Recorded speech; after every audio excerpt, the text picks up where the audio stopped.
నమస్తే అండి, welcome back to my channel SL kitchen. ఈరోజు మనం ఏఎంసీ కుక్వేర్లో చికెన్ పకోడీ ఎలా ప్రిపేర్ చేసుకుందామో చేసి చూపిస్తానండి. దానికోసం నేను ఇక్కడ ఏమేమి తీసుకున్నానంటే ఒక 100 గ్రామ్స్ చికెన్ తీసుకున్నానండి. కొంచెమే చాలు, మీకు చూపించవచ్చు కదా అనేసి. ఇది బోన్లెస్ తీసుకున్నాను. బోన్స్తో అయినా బాగుంటుంది, కానీ నేనైతే బోన్లెస్ తీసుకున్నాను. దానికోసం వచ్చేసరికి సాల్ట్, కారం, గరం మసాలా, జీరా పౌడర్, పసుపు, పెప్పర్ పౌడరు, కొద్దిగా అల్లం వెల్లుల్లి పేస్ట్, ఒక చిన్న హాఫ్ లెమన్ పీసు. ఇది వచ్చేసరికి కార్న్ ఫ్లోర్ అండి. ఒక 2 స్పూన్లు కార్న్ ఫ్లోర్ వేస్తాను. తర్వాత రైస్ పౌడర్ అనమాట, 1 స్పూన్ రైస్ పౌడర్ వేద్దాము. ప్రిపేర్ చేసుకుందామండి దానిని. ఇది వచ్చేసరికి మీకు తెలుసు కదా, 16 cm కాంబీ బౌల్. దీనిలో చికెన్ వేసేస్తున్నాను. శుభ్రంగా వాష్ చేసి పెట్టుకున్న చికెన్ని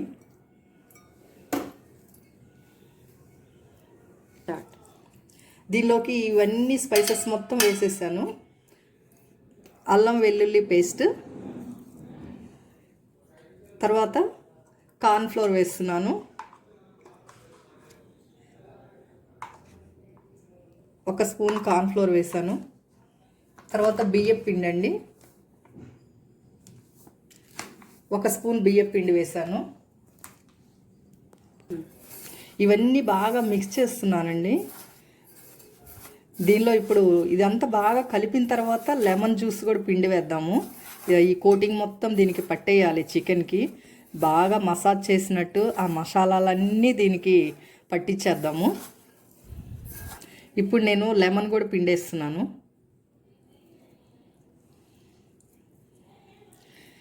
ఇదైతే మనకి పులుపు బాగా ముక్కలకి పట్టేస్తుంది కాబట్టి చాలా టేస్ట్ ఉంటుందండి.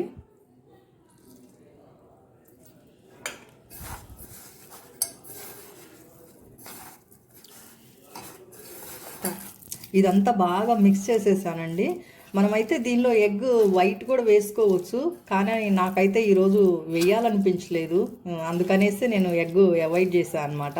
లేదు, మనకి ఎగ్ కూడా వేసుకోవచ్చు అనుకున్న వాళ్ళు మీరు ఎగ్ వైట్ని వేసేసుకొని బాగా మిక్స్ చేసుకొని దీన్ని ఇదంతా ఇలా పెట్టేసిన తర్వాత 1 అవర్ ఫ్రిడ్జ్లో పెట్టేసుకుందామండి. శుభ్రంగా ఈ మసాలాలన్నీ ఆ చికెన్ పీసులకు పడతాయి కాబట్టి మ్యారినేట్ చేసేసుకుందాము. 1 అవర్ ఫ్రిడ్జ్లో పెట్టేద్దాము. తర్వాత మిగతా ప్రాసెస్ చూద్దాం. 1 అవర్ ఈ చికెన్కి మనము రెస్టింగ్ అంటే ఫ్రిడ్జ్లో నుంచి తీసానండి. 1 అవర్ అయిపోయింది. ఇంక ఇప్పుడు దాన్ని ప్రాసెస్ చేద్దాము. నేను దీనికోసం డీప్ ఫ్రై చేయడం కోసం నేను ఇది 16 సాస్ పాన్ అంటారండి. ఇది మనకి టీ బౌల్ లాగా ఇలా ఉంటుంది. పాలు పెట్టుకోవచ్చు, పోపులు వేసుకోవచ్చు, ఇవన్నీ. ఇది 16 సెంటీమీటర్ సాస్ పాన్ అనమాట. అంటే కొంచెం చికెనే కాబట్టి పెద్ద గిన్నెలో ఆయిల్ హీట్ చేయడం దేనికి అనేసి నేను దీనిలో చేస్తున్నాను. స్టవ్ ఆన్ చేశానండి. స్టవ్ ఆన్ చేశాను, ఆయిల్ వేస్తున్నాను.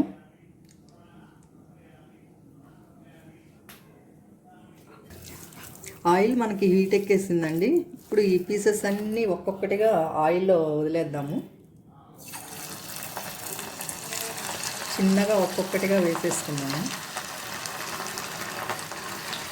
నేనైతే నిన్న సండే కదండి చికెన్ తీసుకొచ్చాము, దానిలో కొన్ని పీసులు తీసాను అనమాట. మీకోసం చికెన్ పకోడీ చేసి చూపిద్దాము అనేసి, అందుకే కొంచెమే వేస్తున్నాను అనమాట. మనకి చికెన్ పకోడీ ముక్కలు ఉడికి వేగాయండి, బాగా గోల్డెన్ బ్రౌన్ కలర్ వచ్చినాయి. ఇంకా మీరు ఫుడ్ కలర్ కనుక వేసుకుంటే మనకి స్ట్రీట్ అంటే రోడ్ల మీద బండ్ల మీద పెడతారు కదా స్ట్రీట్ ఫుడ్ వాళ్ళు, అలా చేసేటట్టు ఆ కలర్ఫుల్గా ఉంటుంది. కానీ నేను ఆ కలర్ ఫుడ్ కలర్ నేను యాడ్ చేయలేదు కాబట్టి ఇది న్యాచురల్గా ఉందండి. నాకైతే వేగిపోయాయి పకోడీ. నేను అయితే గ్యాస్ ఆఫ్ చేస్తున్నాను.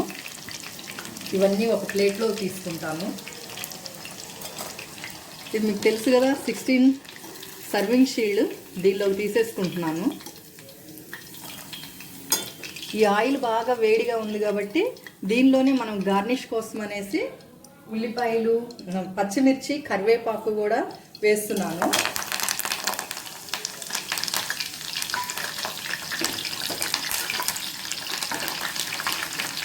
ఈ ఆయిల్లో బాగా ఫ్రై అయింది అనుకోండి, గార్నిష్ చాలా బాగుంటుంది.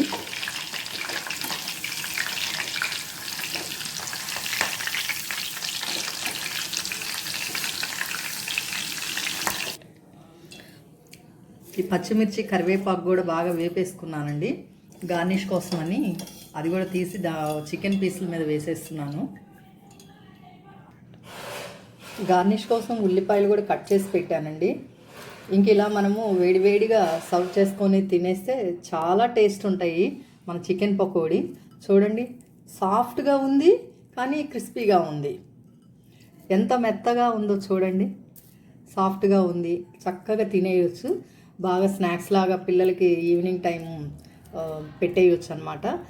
నా వీడియో కనుక మీకు నచ్చినట్టయితే లైక్ చేయండి, షేర్ చేయండి, సబ్స్క్రైబ్ చేయండి. మరిన్ని వీడియోస్తో మళ్ళీ మిమ్మల్ని కలుస్తాను.